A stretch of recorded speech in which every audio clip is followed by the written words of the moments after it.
में नीतीश के मंत्रिमंडल का विस्तार होने वाला है। 10 नए मंत्री बनाए जाएंगे।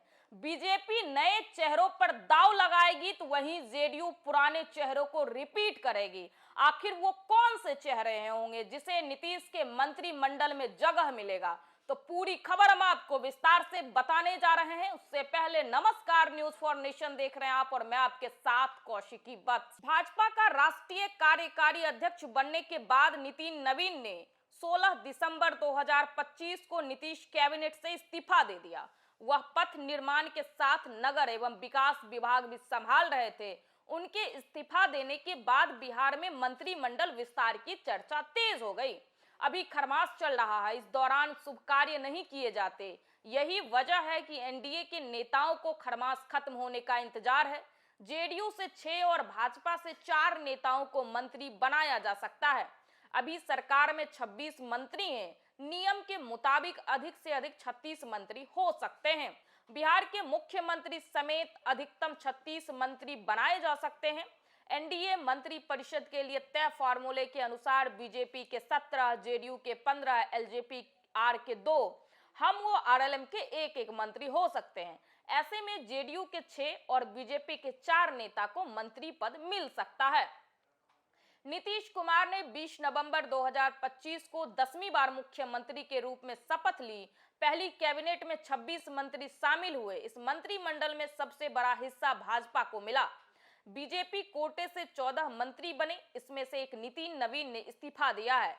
इसके चलते 13 मंत्री बचे हैं। जेडीयू से कुल 9 मंत्री ने शपथ ली। एलजेपी आर से 2 और हम वो आरएलएम से एक मंत्री ने पद की शपथ ली थी। मंत्री पद की रेस में भाजपा के ये 5 नेता सबसे आगे हैं। नितिन नवीन कायस्थ समाज से हैं। उनकी मंत्री वाली कुर्सी फिलहाल दिलीप जायसवाल को मिली है। वह अतिरिक्त प्रभार मंत्री बनाए गए हैं। कैबिनेट विस्तार के दौरान यह पद भाजपा के किसी नेता को मिलेगा। इसमें बीजेपी से जो मंत्री पद के रेस में 5 नेता हैं, उसमें पहला नाम है नीतीश मिश्रा। झंझारपुर से 5वीं बार विधायक बने हैं। विधानसभा चुनाव 2025 में बीजेपी की ओर से तीसरी सबसे बड़ी जीत यानी कि 55,000 वोट से जीत हासिल की है। 2020 का चुनाव 42,000 से अधिक वोटों के अंतर से जीता था। उद्योग, आपदा प्रबंधन और ग्रामीण विकास मंत्री का अनुभव है। दिल्ली यूनिवर्सिटी और नीदरलैंड और यूके से पढ़ाई की है। इसके पास एमबीए की डिग्री है। मैथिल ब्राह्मण कोटे से मंत्री बनाए जा सकते हैं। दूसरा जो नाम है वो है संजीव चौरसिया। पटना शहर के दीघा सीट से विधायक संजीव चौरसिया मंत्री बन सकते हैं।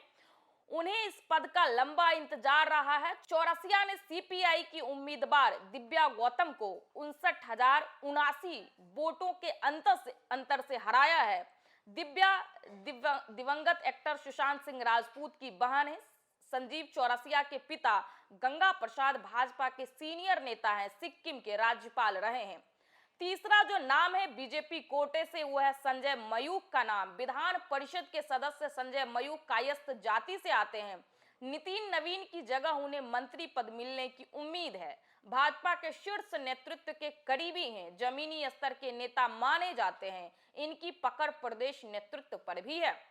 और चौथा जो नाम है वो है बेगूसराय से रजनीश कुमार का।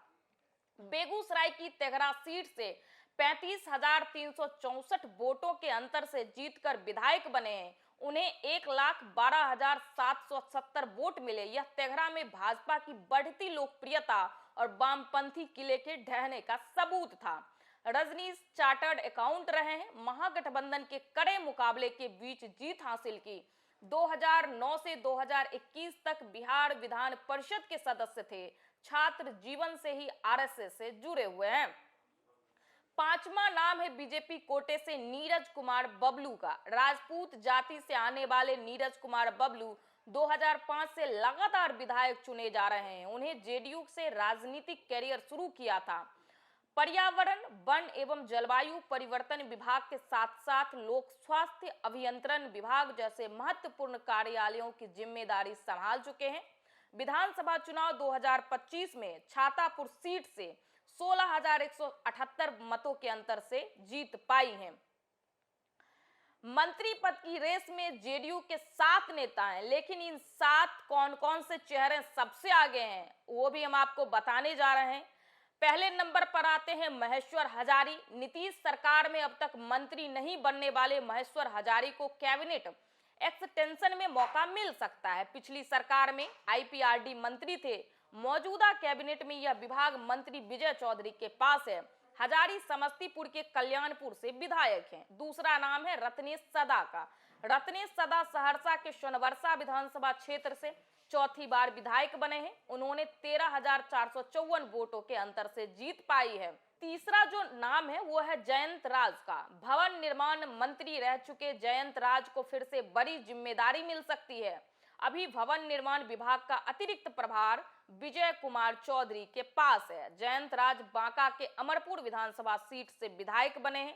उन्होंने 33,000 से अधिक मतों से जीत हासिल की। 2020 में पहली बार विधायक बनने के बाद उन्हें नीतीश ने मंत्रिमंडल में जगह दी थी। चौथा नाम है शीला कुमारी का। पहले परिवहन मंत्री रही हैं। इस समय परिवहन मंत्री का अतिरिक्त प्रभार श्रवण कुमार के पास है। शीला मधुबनी जिले के फूलपरास विधानसभा क्षेत्र से विधायक हैं। अब हम जान सकते हैं कि वो कौन से नए चेहरे होंगे जिन्हें मिल सकता है मौका नीतीश कैबिनेट में। इसमें पहला नाम है उमेश कुशवाहा का। जदयू के प्रदेश अध्यक्ष हैं। कुशवाहा समाज से आते हैं। नीतीश कैबिनेट में इनके मंत्री बनने की दावेदारी सबसे मजबूत मानी जाती है। वैशाली जिले के मनहार विधानसभा सीट से विधायक चुने गए हैं। दूसरा है नचिकेता मंडल। मुंगेर के जमालपुर विधानसभा सीट से विधायक बने नचिकेता मंडल मंत्री बन सकते हैं।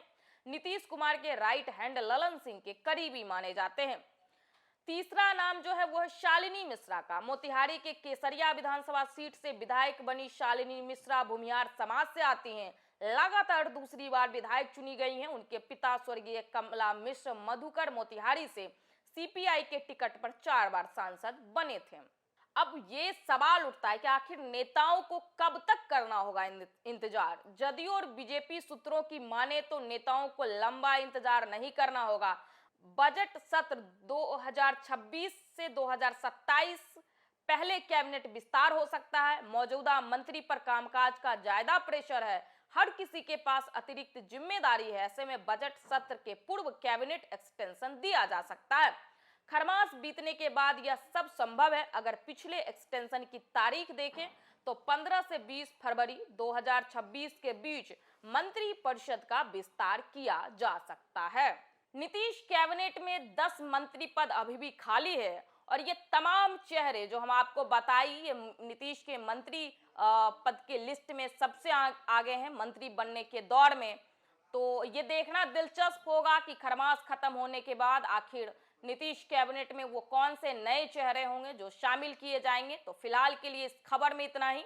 आप देख रहे थे न्यूज़ फॉर नेशन। मैं आपके साथ कौशिकी बत्स। बहुत बहुत धन्यवाद।